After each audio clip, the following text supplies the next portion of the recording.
All right, super excited as always, live officially from the 317 area code. In front of me, the Facebook as well as the YouTube. And on my left-hand side, which would actually be your right-hand side, live on the IG, the Instagram. So today's topic, we're going more on the mindset element. I did a recent video that was on the Instagram. For those of you, if you haven't seen it, it's the top 5 empowering beliefs to have to be successful in the real estate industry, because I'm a firm believer that it really all starts with mindset.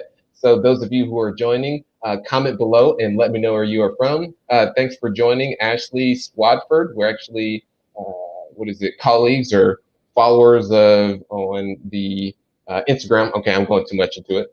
We've got Bennett here. And yeah, so comment below, everyone. Let me know where you are from. I'm here in the Indianapolis area code. So we got Thomas here. What time does this start? It is now actually officially started, 12 p.m. Eastern Standard Time. And that is the time that we will have moving forward. And what we call this is the multifamily experience. All right. And we got someone from Indianapolis, Creative Insights. We've got Austin Kopus. Hopefully I pronounced that. We've got Phil Teague, awesome, from Nashville. Love Nashville. We got Savory Edition. That is actually a pretty cool name, Savory. Now I'm actually really hungry. So thanks so much, everyone, for being on these. Truly appreciate it. And it would mean the world to me for those of you on the Facebook to like and also love and give those wows.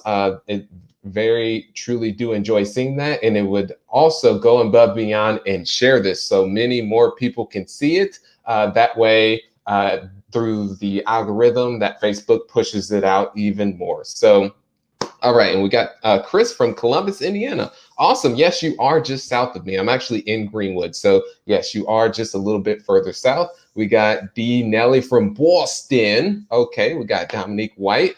We may actually be relatives because my last name is White as well. And those of you on the Instagram, hit those hearts. Love seeing those come in. So let's go ahead and jump right into things, where today is going on mindset. And recently I did a video on Bigger Pockets, the Instagram. If you're not already on there, you'll definitely want to follow them. There's so much great quality content on there of the top 5 empowering beliefs to have to really make it in this industry. And these are practices and principles that I've applied, and also that I have studied from others that are high achieving in the industry. So let's go ahead and jump. Thanks for jumping in here. R_Y Riley, I believe, is that what you're wanting to get towards? We got a question here, is how to find great deals. Woo, there's a lot that could, of course, get wrapped into that question. One, I would want to ask you, what would you define as a great deal? It's in the eye of the beholder, but there's multiple channels that you can use. But that is, we'll save the Q&A towards the end. DGT 1985. So, all right, thanks for joining. Cynthia, great to see you, Cynthia Fergus Brown. Yeah, just to give you a little bit about myself, SparkNote version. Name is Sterling White, buy and hold investor. Those of you who are on the Instagram, my handle is Sterling White Official. One more time, that is Sterling White Official. And yeah, born and raised Indianapolis, Indiana, not so good parts of the city, single mother, fraternal twin brother.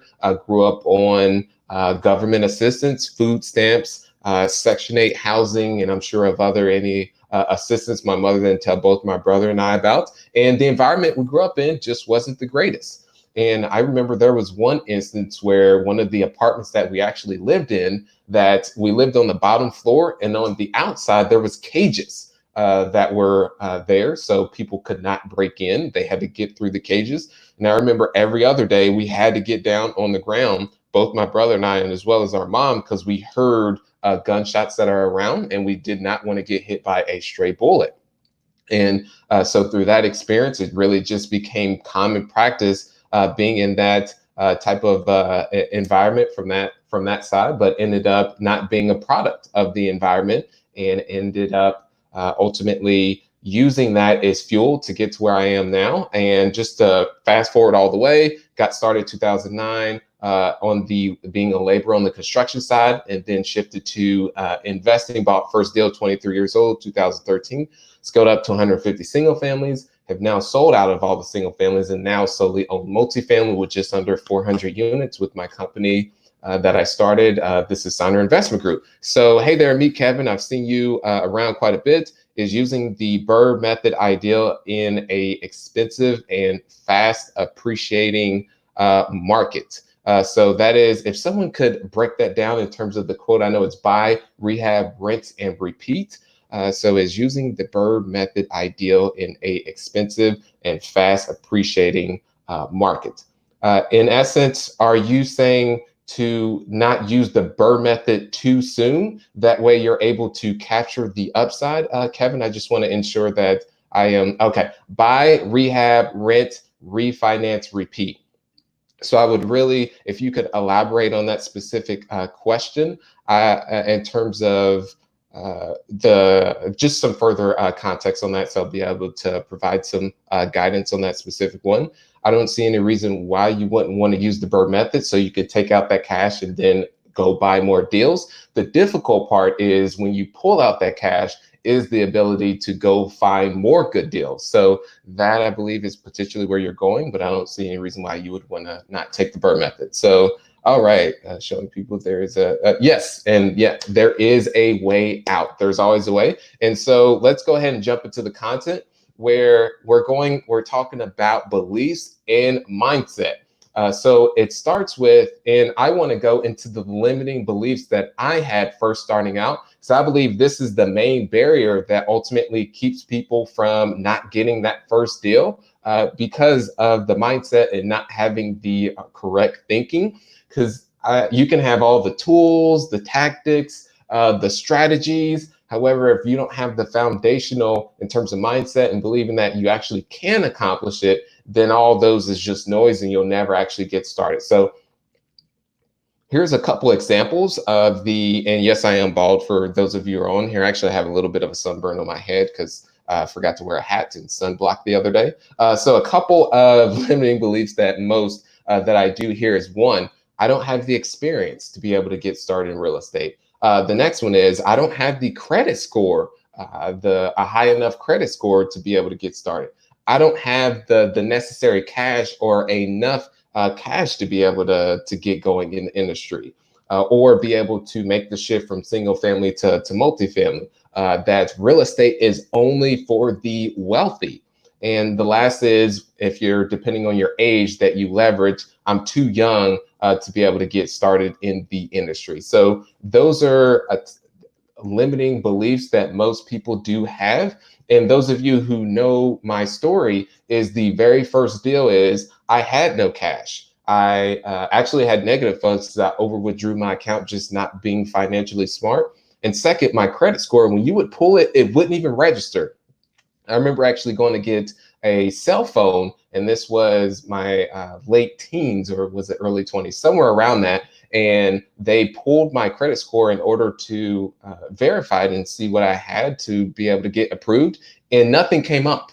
And I said, there's got to be something that comes up. And they said, no, you have nothing whatsoever. So I believe that's actually worse than having a lower credit score. But in essence is I ended up finding someone to complement those weaknesses. So that's the same for you all that are on here, whether you believe that you're too young, or you don't have the cash, or you don't have the credit score, or you believe you don't have the experience, is from that standpoint, there is always a way. And I forget the lady's name that's out there. She has a book that says everything is figure outable. Someone could Google that and actually comment below with that book. It's everything is figure outable, and I'm a firm believer in that. But this also starts with your whys and why you're ultimately working towards something. One of my whys was the environment that I grew up in. I don't want to go back to that. That's one thing. And then also, I remember one time, this was in my late teens, I was so broke, you guys, so broke. Yes, a bullet, yes, a bullet did come through one of the someone says a bullet came through your house. It was actually an apartment that I was sitting in the dining room, but that was another apartment complex that I lived in when I was younger. But I remember you guys being so broke, and this was my later teens. I had to use my mom's food stamp card in order to buy food. That was by far, I remember going to the checkout line, and I actually haven't shared this story with very many people. I remember going to the checkout line and being so ashamed to use that. And there's nothing wrong with the government assistance, but myself, I knew that's not where I wanted to be. And I remember swiping that and just did not feel good whatsoever. So that was another fuel to ultimately end up keep pushing along and overcome those limiting beliefs. But that's a couple of the whys that ultimately allow you to fuel and get past a lot of those barriers and limiting beliefs that you would have.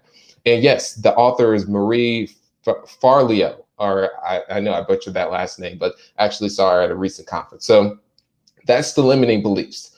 And books that have been absolute game changers that really help with setting that foundation for me to overcome those types of limiting beliefs that I had is the first one is Maverick Mindset. And this book, interesting enough, was actually recommended by Mike Tyson. Yes, Mike Tyson.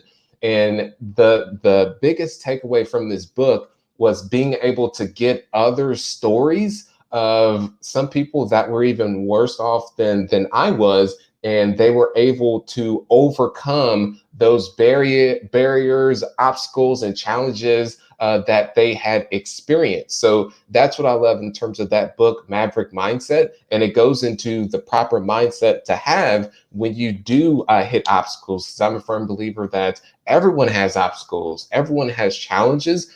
Some are worse than others. And it's about when you encounter those, that it really shows truly who you are. Either you're going to be a person that fights, or you're going to go into fight mode and figure out a way to get through that obstacle. So the question is for you guys, which one do you want to be? And I'm not, and one thing is I'm just sharing these experiences, you guys. I'm not perfect by any means. I actually still make mistakes to this day, and I share those mistakes. And I would go into a mistake now, but I want to go ahead and just jump right into this content here. Is the next book, many of you are familiar with this, is Think and Grow Rich. For the longest time, I did not understand the principle. I understood the principles that are throughout this book, but it never really registered. Think of the title. The title is Think and Grow Rich. So think and grow rich. And there's the biggest principles, and it starts with mindset there. And the biggest principles I got from that is mastermind. And mastermind is a group of collective individuals that are ultimately masterminding and brainstorming to common goals, or you're just able to be able to think big. So this principle in itself really goes into a quote. It's either Zig Ziglar or Jim Rohn that talks about you are the composite or of the 5 people that you surround yourself with. And there's another quote that's out there that talks about if I can guarantee I can come into 10 to 5% of your net worth by looking at the net worth of the 5 people that are surrounding you. So it's all mastermind. Myself, I have a mastermind group, multiple groups that I here I'm part of the EO Entrepreneur Organization. I'm actually the youngest that's here in Indianapolis, and it's just other entrepreneurs and business owners, in which there's a group of, is it 5 or 6 of us that get together, and we're in different businesses, and we just collaborate. And we talk a lot of things that about business and personal life that, or more so even on the business side, that you're not able to just talk about with, let's say, a family member, for instance, because they wouldn't understand. The entrepreneur life is so entirely different in terms of business owner, the problems, the challenges that you face. So there's that. And then also auto-suggestion. Auto-suggestion is what you're telling yourself on a daily basis in terms of your thoughts. Your thoughts are very, I would say, personally important. And it's why on a daily basis, I always write my goals down. So I constantly know where I am going. And it's just a lot of reinforcement, because if I let those negative weeds get into my mind, I feel right now there's quite a bit of negativity for those people who do watch the news. There's some good, but mostly on the negative side, that if you get that into your head, that could affect a lot of other areas in your life. So when I started on my journey with really the self-improvement side, and this has been an absolute game changer for me, is the first thing I did was cut out the news. That was the very end. The question I get often is, okay, you cut out the news. How do you know what's going on in the outside world? I guarantee you, if it's important enough, you will be made well aware of it. That's always just been my experience. It's always worked for me. The only time I watch the news is actually when it's on at the gym, and I enjoy going there very late, early in the mornings because they don't have the TVs on. So there's that. The next one is power of positive thinking. And yes, those of you who are on the Facebook, please give those likes and those loves and to share it as well. And then also, I see we got a couple questions. Well, I'll save the questions to the end. And if we could queue some of those up, Nikki, that would be greatly appreciated.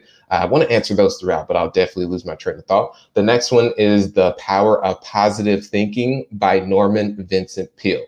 And I know, and I'm aware that some people are like, wow, he's talking about mindset. I don't want to talk about this. I want to know more about the tools, the tactics, and the actual strategies. You guys, I want to preach so much that the mindset has been an absolute game changer with me, and it actually does start there. So the Power of Positive Thinking by Norman Vincent Peale is in essence what the title says, is just to think positive. Of course, there's some negativity that creeps in every now and then, but you have the ability to ultimately control your thoughts as much as you can. Of course, there's some other thoughts that come in, but you control majority of it. The next book is The Magic of Thinking Big. And we have D. Nelly here, 32, that says you need mindset. We've got R. Sunken says, so right about the news and how mindset is so key. Appreciate you on that.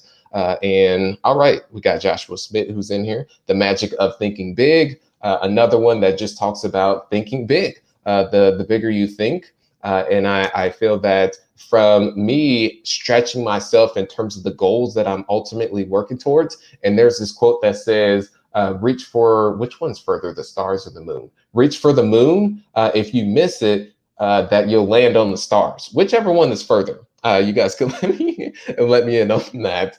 But in essence it's better for you to stretch your goal to where, and I know you guys see those muscles, I'm just kidding, is that ultimately by stretching for a goal, it's better for you to miss that target versus setting a small or a very achievable goal, because that's more of a, let's say you hit that goal, then you would have been a lot better off than ultimately stretching yourself and missing. Okay. So Jalen Smoke says, so many thoughts come into my head that are not my own. And transparent, I have to agree with that. And myself, especially during this COVID times, there has been some off the wall, complete negative thoughts that I'm like, where the heck did that even come from?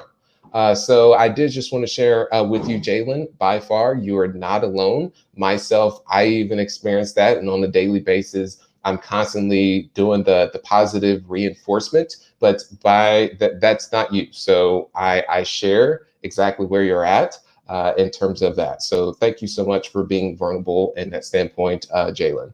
And then the next book is 4 Agreements. And the 4 Agreements by, it's not by Paulo Coelho, it's by Roulette. So if someone could comment on that. And I would also love to hear others' favorite book. Go ahead and comment on that just below. And I know most of you are going to say Rich Dad, Poor Dad. I already know that's going to be one for sure. All right. 4-Hour Workweek was another good one for me. And the 4 Agreements, this by far, I really love this book. And the 4 Agreements, the first one is be impeccable with your word. And in essence, it says, do as you say what you're going to do. So there's that. The second, love this one. Don't take anything personal. And myself is I go direct to owners on the acquisition side. And oftentimes there's people that say some very not so good things. And even outside of the business side, it shows you a lot more on the reality on that person's side versus you to not take it personal. And from that is you never know what happened in that person's day. Let's say you're driving, for instance, and someone cuts you off and you look over to them, they flick you off. They're like, ah, da, da, da. One, you could take that personally, but you never know, that person could have just lost a relative and they're really just taking it out on you. So that's what I got from that. The next one is to don't make assumptions, is to always be curious and ask questions. And yeah, in essence, is never to make assumptions, never be afraid to be curious. And the last but not least is do your best. And the do your best is subjective. And we know at the end of the day, okay, let me see this question. Okay, Don Miguel Ruz is the author of the Four Agreements. Thank you so much, Amid, for dropping that in there. And always do your best is we know when we've done something our best. And at the end of the day, we're the ones that have to go to bed at night to understand, okay, well, in terms of this day, what I had set out, did I really get done what I wanted to get done? And did I work hard and put enough efforts to do that? So always to do your best. And I actually, at the end of this, I do want to share a story about some perspective for you guys. Right, I'm gonna go ahead and write that down. And so the next is audiobooks. Let's go ahead and go into those. First one is Essence of Success. This is by Earl Nightingale. Many of you know my story. Earl Nightingale was a huge in terms of influence on my overall mindset, and really just taking a lot in through these books, these audiobooks, and various other things you have with positive, input, is rewiring a lot of the beliefs that may have been ingrained in you as a child. There's so many things as a child that's ultimately affected me to where I am today. And I'm going on this self-awareness journey to understand more of those that's impacted me to who I am now. One of them, for the longest time, one not empowering belief is that the wealthy are crooks. And that's what they've done ultimately to get to where they are. Just think of having that mindset, is that rich people and wealthy people are crooks and they do bad things to get there. How could someone ever become rich or ultimately want to get money to provide if that's a mindset that they have? So there's things like that. What's other ones is a penny saved is a penny earned. At the end of the day, it's just a penny. So there's that. And yeah, there's so many different limiting beliefs. I remember another one is we used to drive around town or the city to be able to find the gas station that had the cheapest gas, only just saving a couple pennies. So these are the types of mindsets that were engraved in me as a kid, that through listening to these books, audiobooks, and cutting out the news, that brainwashing, I'm replacing those with more empowering. All right, so there we go. And someone here says, I enjoyed the podcast and Les Brown is awesome. Yes, he is. Love Les Brown. I actually have a funny story on that. Oh, okay. Yeah, I got so many stories. So actually I'll share that towards the end. Essence of Success by Earl Nightingale. Another one is 10X Rule by Grant Cardone. Love him or hate him. Been a huge influence for me. And the 10X rule is just, in essence, is just 10Xing your efforts in what you do. So primary example is I took the principle on the content marketing side from Jab, Jab, Right Hook by Gary Vaynerchuk. And then I took the 10X rule. And so in a very short duration of time, just on the content side, and we're just referring to, I want to use BRRRR as an example, is I was able to contribute over 200 articles in just under a 4-year span. So I literally took those two principles of content, give out free content, and was able to get investors from that. It took Grant's principle and maximized that. That was just on the content side on the BRRRR. And of course, I leveraged that in all other areas, but that's how I was able to leverage those. And then the next one is The Strangest Secret by Earl Nightingale. That was another influential thing for me. Tony Robbins has a audiobook too, which is Unlimited Powering. Okay, there's that. And then seminars. That is the very last thing that I wanted to mention. I feel myself personally that seminars are more of a short-term fix, of which you can feel all hoorah, uppity for, let's say, a week, maybe a month after the actual seminar. Let's say you go to one of Tony Robbins, you walk on fire. Then after that, what's next? So I believe those are more of a short term in essence. And yeah, from the seminar standpoint, I still personally attend them myself to be around other individuals that are wanting to grow. So that is it for in terms of the mindset. one story that I actually wanted to share with you guys, and this was one that I shared with my team recently that goes into perspective. All right, so story time. I wish I had one of those smoking pipes and then one of those eyeglasses so I could kick back and then go into the story. So just kicking it off. It's very short, and then we'll go into some Q&A at the end.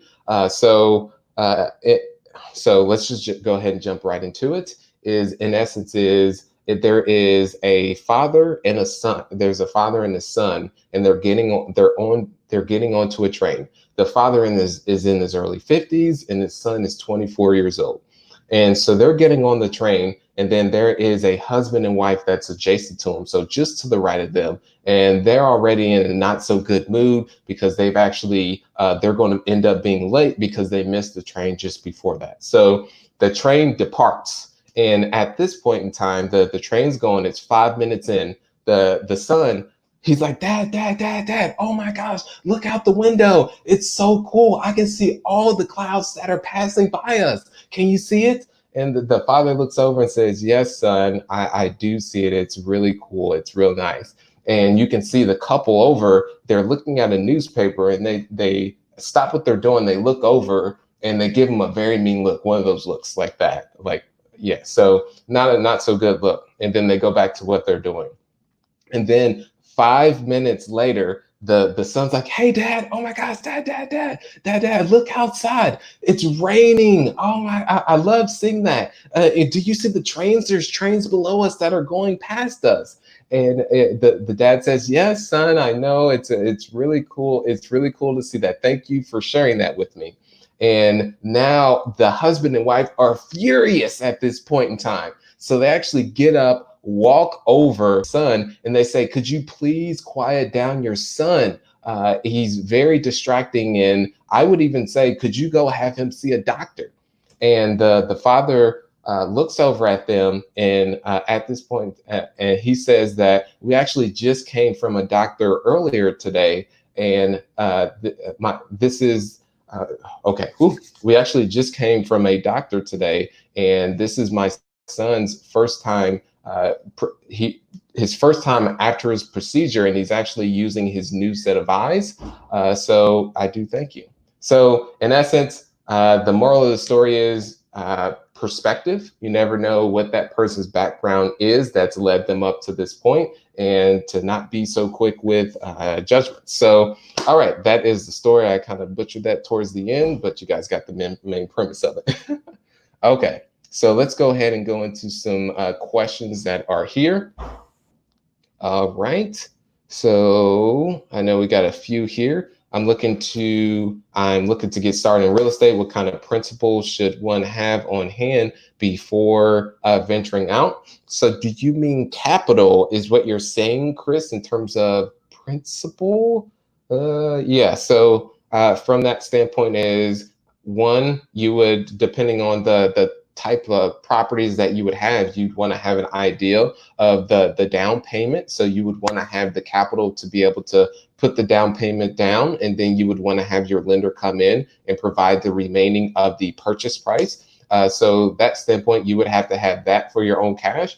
Or if you don't have the cash, you can leverage someone else's from an investment standpoint and do a partnership with them as a way to use their capital to be able to do the down payment, and you can split the rental income or the profits if you're looking to actually exit the property and do a fix and flip.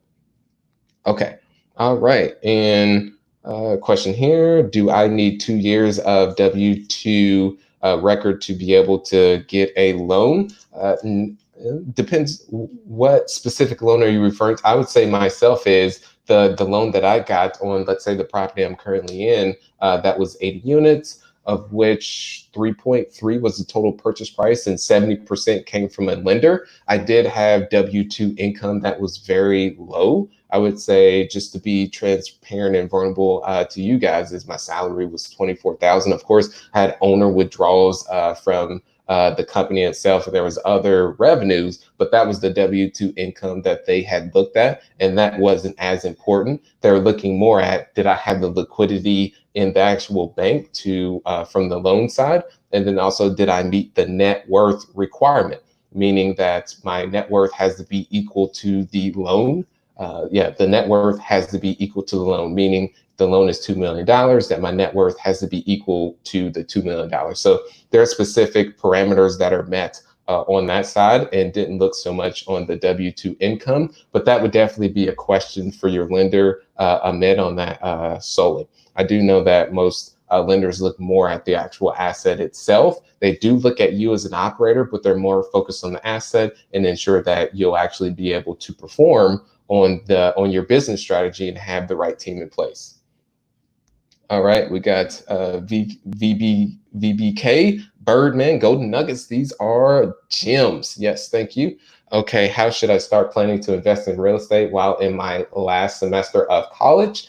Is accumulating knowledge. Is of course the first start. And if you can get a internship with a individual that is currently operating, that way you really get some hands-on training and understand how it's actually done. That would be even better, I would say, for you, Thomas. And that's how I got started, as I worked for someone for completely free who was already in the business and got so much through that. I got $30,000 in debt in terms of college and didn't even finish it and got nothing out of it, me personally. And ended up, as mentioned, dropping out. So that's a whole nother topic in itself. But I would say the mentorship paid a lot more tenfold versus the college, which, yeah. So hopefully that answers your question on that. Okay. I heard that there were some 5% down loans on multifamily commercial property. Have you heard of this, or do you know where to get them? I am aware there are some lenders that may do that. I personally would not do that myself because that is considered over leveraging. And what I mean by over leveraging is the most I will do is, 70%, well, to where I put 30% down, because in the event you're only putting 5% down, that in the event there's a little bit of pullback in terms of the rents, you are high levered, so you may have to come out of pocket to be able to service that loan because you don't have enough income coming in. So that's one thing to consider. That's more on the smaller deals, is the risk on the, yeah. So that's one thing to consider is, Jeff, me personally, I won't leverage that high, even if it makes the deal look better in terms of the return. That's just too much in terms of leverage. That's me personally. Someone says, is it okay to pay for a mentorship program? If you can go the free route, yes. However, if there is paid, then I don't see any reasons wrong with that. And it's just a way to ultimately shortcut your way, or I don't want to use the word shortcut, but speed up your learning curve in essence. All right. Can you dive into one of your multifamily deals? That would be a whole separate call in itself. I have actually dove into a deal previously, but one deal, my very first one, which was 46 units, all started with a cold call direct to the owner. So I shifted from single family houses to first deal, which was a 46 unit apartment complex, took the driving for dollars approach, found a property that was distressed, pulled the public record. It was owned in the LLC, skip traced the LLC to find who the actual owner was that actually filed it. And then from there, picked up the phone, and turns out this was their last apartment they were actually selling. So they were motivated and ended up, so I'll just speed it up. So from that, the total purchase price was $900,000, of which put $200,000 down, of which was not my cash by any means. That was investor partners, and raised an additional $685 to take care of the improvements. So, and those of you who are wondering where do you pull public records from, you would pull that from your county. It's you would pull that from your specific county. It's all public record. So, gosh, what was I going to mention is, and those of you who are wondering, $900,000 for 46 units. Yeah, in Indianapolis, you can get some very affordable properties. When did you start your real estate investment career? At the age of 19 years old. I was a laborer on construction, and I was actually mixing the mortar and providing it to the bricklayers. It was a huge grind for sure. I did my numbers, and the ROI is 54% in a 3-family house in, it looks like Boston. It can't be possible. Any advice? There's a lot that actually goes into that. I have to look at your numbers. not sure how you underwrote that deal. So that's exactly how I would, yeah, I would have to dig more deeper to be able to ask you more questions. What was the cap rate of the 47 units? 7.5 or so. I'd have to think all the way back to that.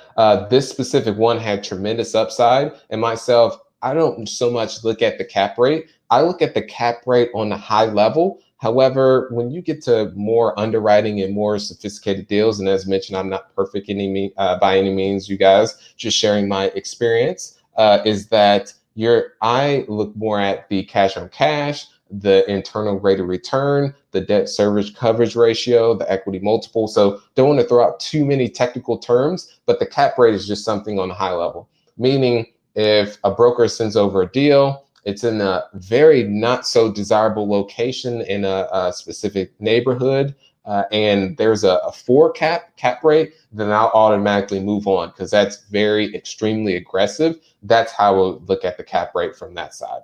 But if the cap rate seems within range, then that's when I'll take the additional mile to go do the additional steps.